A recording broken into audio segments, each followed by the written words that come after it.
Well, it's that time. We're doing this a little early before the season ends, but we're like 9 to 10 episodes in for these shows, so let's recap what I've been watching and what other people have been saying about anime this fall season. So I've been watching about, I think, 8 or 9 anime this season. Just kidding, I did a quick look through. I'm watching 1, 2, 3, 4, 5, 6, 7, 8, 9, 10, 11, 12 anime this season, as well as another anime that I was told I would like, and it's been pretty alright so far. But let's take a look at my anime list and look over what's been, happening and how people have been feeling about other different animes. Beginning with the Dandadan. Took the world by storm when it first came out, and also a lot of controversy because the first episode, there was stuff with chibi reviews that went on because they said they liked the Dandadan and people just went and attacked them. It's a whole thing. You can look at the video, but the Dandadan has been one of those groundbreaking ones people have been enjoying, getting people into anime and people and hyping on the Dandadan and getting into that stream of let's get more seasons of this, let's get the manga supported and so on and so forth, which is great. So building up that, the Dandadan's great. As for me, what I have been watching, also Bleach, the 1,000-Year Blood War is continuing. I'm going to watch that all in one go. I'm just waiting for the dub to come out, and I'm going to, probably sell some C's, or I might just pay the $10 to watch Bleach in one go. I'm not sure yet, but I'm going to end up catching up with 1,000-Year Blood War. I've already been seeing clips from it. I already know it's going to be a solid 9 out of 10. Don't even need to talk about it. I already know. There have been some other things coming out this fall season. People have been talking about Danmachi, about how crazy and intense it's getting, but how great it is. I'll get there eventually. Shangri-La Frontier is one of those animes that I believe could be contender for Anime of the Year. Shangri-La is so good. It keeps me hype. It keeps me going. And what I love is, yes, it's focused on one game, but right now, as we're talking, they're focusing on a totally another, different game, like a mech game, to, try and inspire Sunraku to, get his ideas on what he needs to further on bettering himself in Shangri-La Frontier, which is amazing, and I love it. Characters still good, all the character development, all the lines and, banter back and forth, everything's just good. The art style, Shangri-La Frontier has never let me down so far, and I'm really enjoying it. And the fun part is it's 25 episodes, so it's carrying over into the winter 2025, which is great, and I'm going to be enjoying that. But right now, I think it's on episode 9 or 10, and it's doing very good. I have high hopes for Shangri-La Frontier. It has been making me laugh every single time. I really do enjoy Shangri-La. It's very good. Gale Alternative. It's going to be 12 episodes. They just finished up where I'm at and where it's coming out right now. They just finished up GGO, and the big tournament that they're having, to which Lin ends up taking it. Spoilers, by the way, these are spoilers, and if you haven't watched any of these animes, I'm sorry, but Lin ends up winning this tournament, and now they're going to go deal with a bunch of different things. Very good. The action's very good, fast-paced, very well-paced on top of it, as well as character arcs carrying over from the first season going into the second season for revenge stories and stuff like that. The relationship with Lin and Pito, as well as Lin and the Amazonias team, pretty much is what they call them in the game. It's very good. I'm really enjoying GGO. I'm enjoying this way better than I did SAO. Whether it's blasphemous or not, I don't know. I just really enjoyed the second season, part 1 of SAO, which was Gale Online. It was a very good world, and I'm glad they're building on it. Miss Maid-sama. You are a maid. Man, I butchered that. Kimi wa Medo-sama, which is you are Miss Servant. This has been really lighthearted, as well as a good mixture of slice of life, action, wholesomeness. It's been really cool. It follows the main girl who is just randomly shows up to MC's house, and she's a former assassin. He ends up taking her in as his maid, and it just, hijinks ensue. But it's a really nice, soft-spoken story, and right now we're learning more about Yuki, which is the name of the maid, and it's really nice. It's just a nice, lighthearted stuff with some action from time to time because you're dealing with her past. Overall, it's just a really fun, good, lighthearted story, and I'm really enjoying Maid-sama. Dragon Ball Daima. Rest in peace, Toriyama. You really did change the world with your anime and inspired generations. Daima is a very good, action-paced Dragon Ball. They are in good hands. The series is in good hands with his understudies, It follows basically the main cast got turned into kids, so they got to go to the demon world to try and get back Dandadan and like so they can get them Dragon Balls and stuff. Very good. Reminds me of old DBZ. It reminds me of good times. It's very solid. Story's been very good so far. Nothing too crazy. Just, you know, back to the basics of Dragon Ball and Dragon Ball Z, and it's really nice. I really do enjoy it. The art's beautiful. The comedy's good. The action's great. I just really recommend Daima if you are a Dragon Ball fan, if you haven't watched it yet.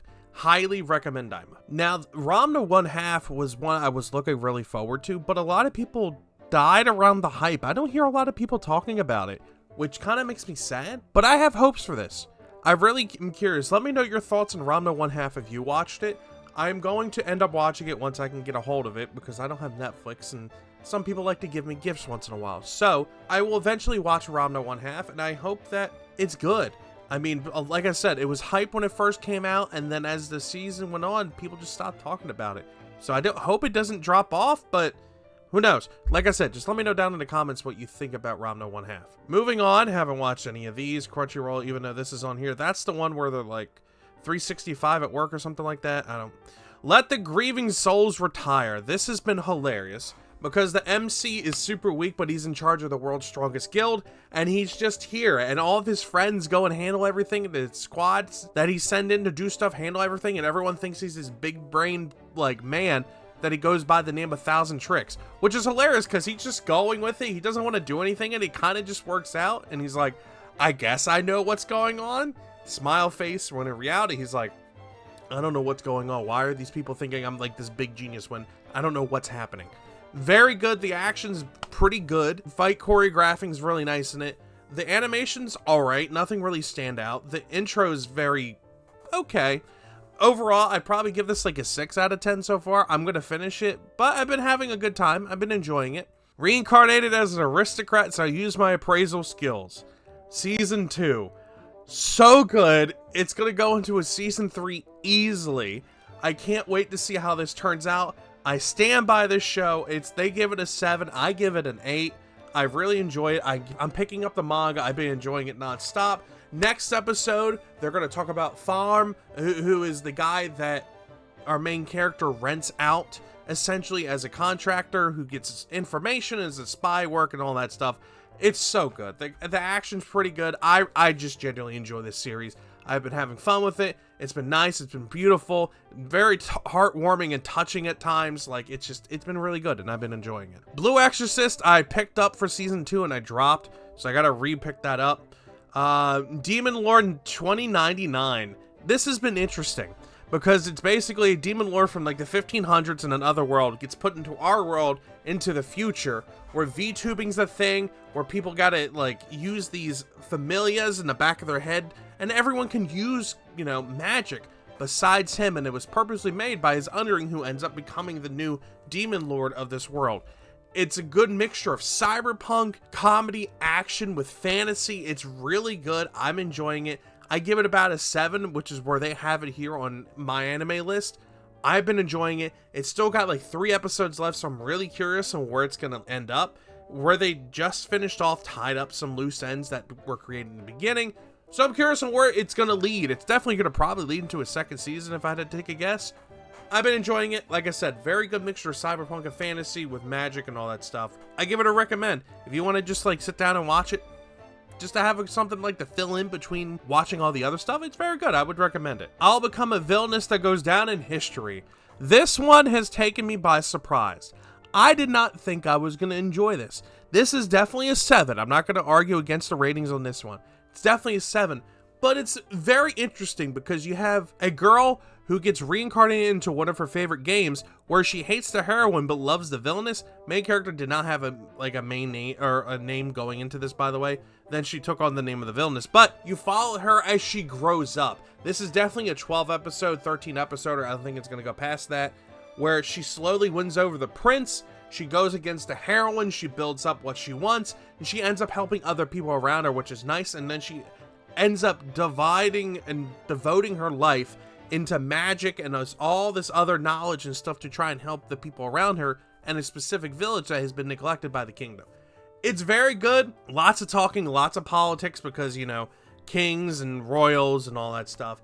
I've been enjoying it. It took me by surprise. I thought this would be one I would drop, and I haven't. So, if you want something that will catch you a little bit off guard with some good romance, comedy, and some pretty good action, fantasy stuff, yeah, check out I'll Become a Villainous. I was really surprised by it, and I think you will be too.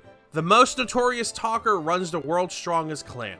This was another one that I was taken back by, not because I didn't think it was going to be good, but the action actually stands out. I think in this season, besides Shangri-La Frontier, the action in this, I've been enjoying it. Very good behind-the-scenes political stuff. You see how our main character, Noel, how he has to, like, five-brain stuff to try and get ahead because he knows he's weak, but he's smart enough. He's physically good enough to, like, actually do things and catch people off guard. He's slowly building a team that he likes and enjoys. It's just a good time, and I've been genuinely enjoying it, especially since he's kind of like an anti-hero. He's here to get the job done and gets what he wants. He's not a goody two-shoe. While yes, he does have soft spots for a couple people and for his friends, overall, he's a dick. Like, he just wants to get stuff done. He doesn't care what he has to do, what he has to accomplish to get the job done. He will meet his goals. And I appreciate that, because it's definitely a breath of fresh air, because everyone else has been wholeheartedly haha funny, you know, lighthearted. Even the Demon Lord here, he's, to an extent, he's been lighthearted and happy and go. And in the beginning, for that, they were showing him how he was evil. But in this, Noel keeps the same pace across the board, how he's evil, but he'll do anything to get his friends and his goals done. So I really recommend Talker. It caught me off guard, and I've been enjoying it, like, you know, Villainous. The do-over Damsel conquers the Dragon Emperor. This one, it wasn't even on my radar, but one of my mods told me to watch this and say if you would like it. And I genuinely do enjoy it. I've been liking it. It's been a good romance, very good action.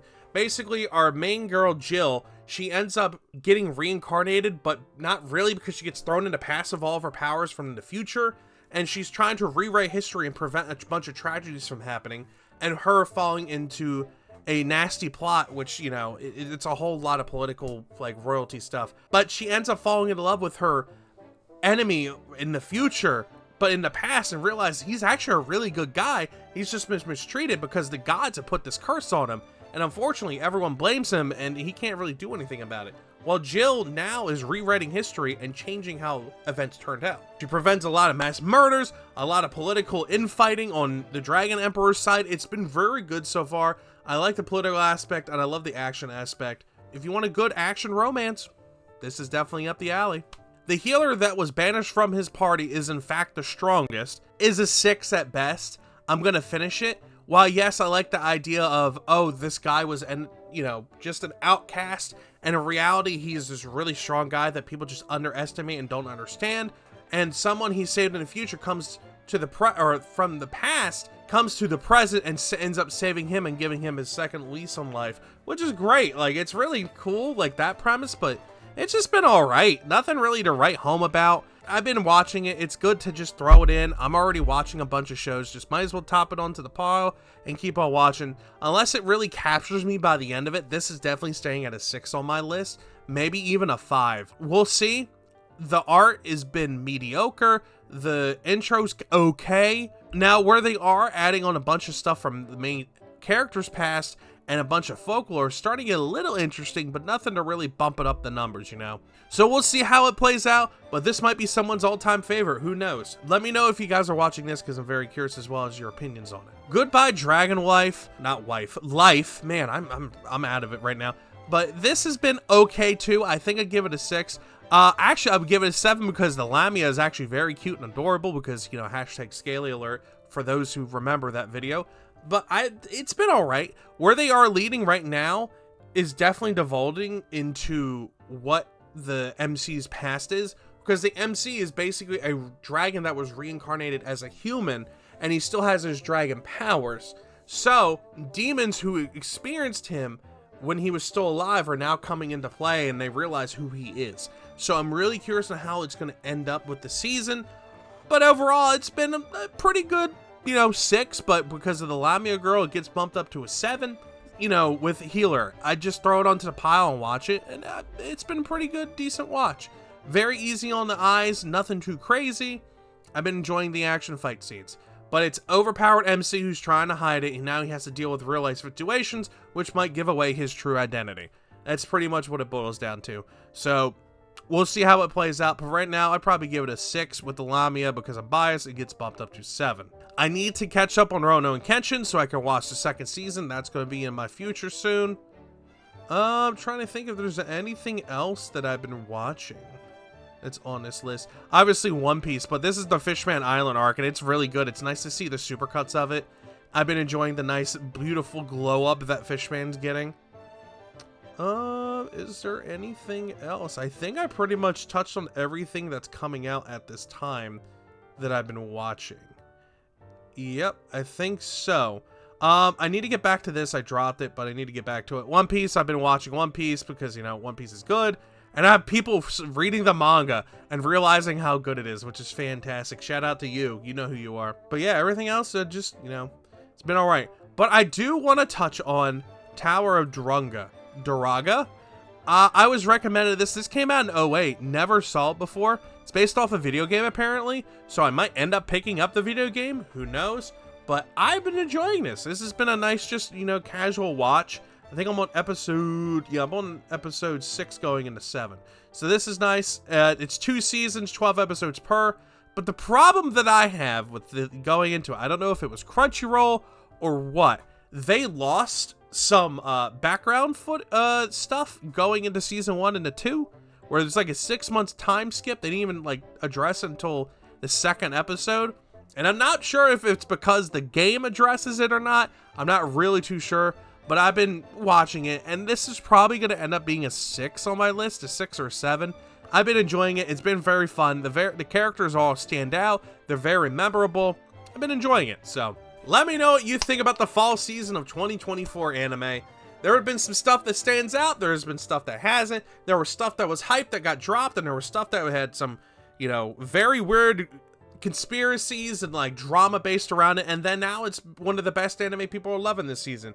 So let me know what you guys think. I think the top recommendation for me this season would be Shangri-La. Catch up on that. Then catch up with Reincarnated as Aristocrat. Look at Talker and look at Villainous. I think those are going to be my recommendations for this season, as well as Daima. If you are a Dragon Ball fan or if you love shonen, I really recommend you look into Daima. I've been enjoying it. It's been a good watch and have fun time with Daima. I've been enjoying it. So let me know what you guys think. Let me know what you've been watching, and I will see you all next time. Bye-bye!